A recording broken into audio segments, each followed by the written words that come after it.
Бәріне сәлем! Бүгінгі бейнероликта мен туған ғаламшардың сақта атты авторлық бағдарламада ғаламшардың экологиялық жағдайын жақсарту бойынша өзімнің идеяммен бөлісемін. Тапқан бағдарламам вегетариандық диета немесе вегетарианшылық болып табылады. Вегетарианшылық қандай да болсын жануарлардың етін тамақтануда тұтынбауды ұсынатын өмір салты.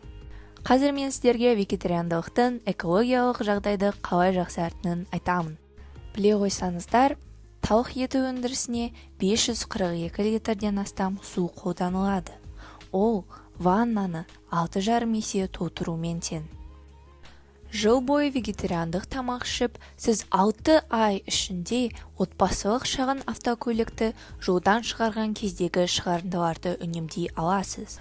Мүмкін сіз өзіңіздің автокөлігіңізді күнделікті өмірде пайдалануды тоқтата алмайсыз. Дегенмен вегетариандық тағамдарды тұтына аласыз. Мал шаруашылығы егін шаруашылығына қарағанда көбірек жерді алады. Вегетариандық тамақтану етке негізделген диетамен салыстырғанда азық өсіру үшін 2,5 есе жерді қажет етеді. Мысалы, Ұлыбританиядағы мал өсірілген 20 миллион тонна дақылдың жартысынан көбін жейді. Көкөніс диетасы ет диетасына қарағанда көмір қышқыл газын 2,5 есе аз шығартады. Етті вегетариандық ақуыз көздерімен,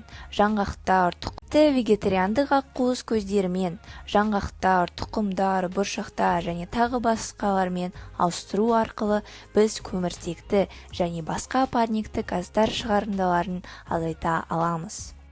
Менің бейнеролигім сіздерге ұнады деген ойдамын. Табиғатымызды сақтау үшін тек жақсы заттар жасайық.